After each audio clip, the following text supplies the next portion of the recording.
ঠিক বলছিল রে, এই ভাতটা আরো বাড়তো। সব বরেদেরকে খেতে দিয়ে দিয়েছে। আজকে আমাদের ফিস্ট, আমাদের একটা আমিষ আমিষ খাওয়া দাওয়ার একটা বাকি ছিল। ওই দিন ভেজ খাওয়া হয়েছে, আজকে নন ভেজ খাওয়া দাওয়া হবে। মানে নন ভেজ বলতে চিকেন না, চিকেন মাটন এইসব কিছু না। আজকে আমাদের মাছের উপরে ফিস্ট আছে, দারুণ দারুণ মাছের ফিস্ট আছে। আমরা ফিশ লাভার মানুষ, আমরা হয়েছি ফিশ লাভার। আমরা এখন ফিশ আসলে না, এখন এই মানুষটা যা খেতে চাইছে আমরা সেই রকমভাবেই এগোচ্ছি। আমাদের ঘন্টু বাবা কি লাভার? এই নিরামিষ খায় না, একটু ডিম টিম মাখিয়ে দিলে খাই নি। এই ব্লগটা বেশ কিছুদিন আগের ব্লগ। আমরা হঠাৎ একদিন প্ল্যান করেছিলাম যে আমরা একটা ফিস্ট করব, কারণ এর আগে একটা ফিস্টের ভিডিও তোমাদের সঙ্গে শেয়ার করেছিলাম যেটাতে আমরা নিরামিষ খেয়েছিলাম। তো যাই হোক, আজকে আমরা মোটামুটি মাছ যা যা লাগবে সমস্তটা জয়শ্রী স্পর্ধা দুজন বাজারে গিয়ে সবটা কিনে এনেছিল।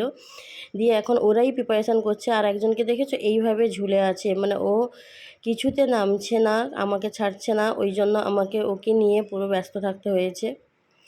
আর ওরা দুজন সমস্ত রান্নাবান্নার কাজগুলো করেছে। আর সন্ধ্যাবেলাই ছিল আমাদের রান্নাবান্না সমস্ত কিছু।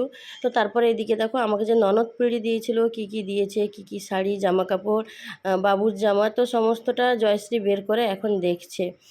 আর শাড়িটা ভীষণই সুন্দর, আমি আলাদা করে তোমাদের সঙ্গে আর শেয়ার করিনি। তো ভীষণই সুন্দর শাড়িটা, এটা পুজোতে ব্লাউজ বানিয়ে ভেবেছি একদিন পরবো। আর এদিকে দেখো জয়শ্রী সমস্ত সবজি কাটাকুটি করে সমস্তটা রেডি করছে। পরপর আমাদের গ্রুপটা কিভাবে বাড়ছে, আর আমাদের কাছে মানে নতুন নতুন সব সদস্য, মানে এখন আমাদের আলাদাই দিনকাল। ভগবান করুক আমরা যেন এইভাবে একসঙ্গে সারা জীবন থাকতে পারি। কি বলতো, আমাদের সংসারে যত কষ্ট হোক আনন্দ হোক যাই হোক, আমরা এই কজন ভাগ করে নিই। আর এইগুলো এনার্জি বলতে পারো। মানে সংসার করতে গেলে কত মন খারাপ, কত ভালো খারাপ সমস্ত কিছু মিশিয়ে চলে।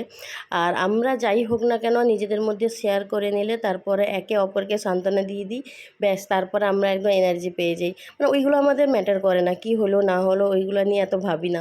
তো তারপরে এদিকে দেখো স্পর্ধা সমস্ত রান্নাবান্নাগুলো করছিল, জয়শ্রী সবটা গুছিয়ে দিচ্ছিল। আমি যে রান্না করব বলছিলাম, ঘন্ট বানাবো বলছিলাম, ও মাছটা বানাবে। ওই ঘন্টটাও আমি বানাইনি, ওই সব রান্না করেছে।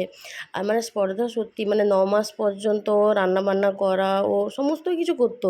দোলকে কোলে নেওয়ার জন্য বারণ করতাম, ও শোনেনি। মানে লাস্ট যখন আমাদের বাড়িতে সাত খেতে এসেছিলো তখনও পর্যন্ত দোলকে কোলে নিয়ে হাঁটতো। আমি তো খুব বকাবকি করতাম, বারণ করতাম, কিন্তু কোনো দিন শোনেনি।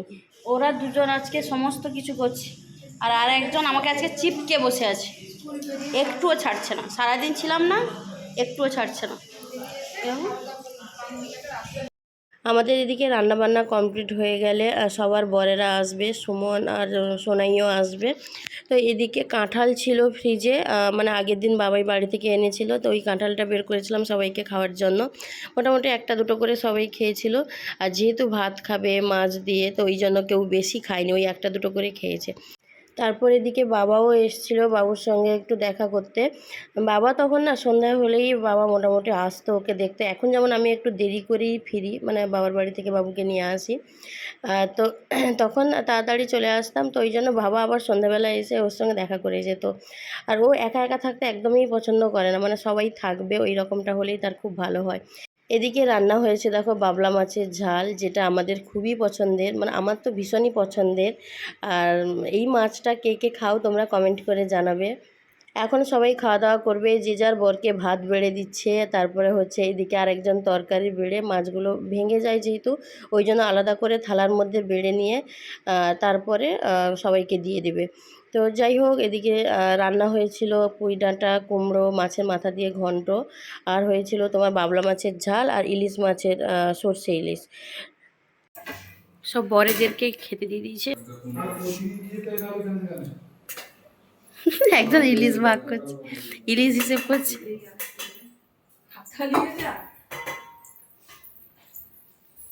এদিকে সবার খাওয়া দাওয়া কমপ্লিট, মানে ছেলেদের খাওয়া দাওয়া কমপ্লিট। আর স্পর্ধাকেও ওকেও বসিয়ে দিয়েছিলাম যে তুই খেয়ে নে। তারপর এদিকে আমি আর জয়শ্রী বাকি ছিলাম, আমরা খাচ্ছিলাম। ও আচ্ছা, এদিকে তো তোমাদের সঙ্গে শেয়ার করা হয়নি ইলিশ মাছের সর্ষে ইলিশটা কেমন হয়েছে। খুবই সুন্দর হয়েছিল খেতে। আর এদিকে আমাদের ওই পুঁই ডাঁটার ঘন্ট সবাই আমরা বসে একসঙ্গে গল্প করলাম। আর এই দিনটা আবার কবে আসবে জানি না। তো যাই হোক, আজকের ব্লগটা কেমন লাগলো অবশ্যই জানাবে। ব্লগটা যদি ভালো লাগে প্লিজ চ্যানেলটাকে সাবস্ক্রাইব করে দিবে। আর তোমরা কেমন কি ব্লগ দেখতে চাইছো আমাকে একটু জানাবে। তো হ্যাঁ, একজন বলেছিল যে বাবুর সারাদিনের কি খাবার দাবার রুটিন, ওটা আমি একদিন শেয়ার করব।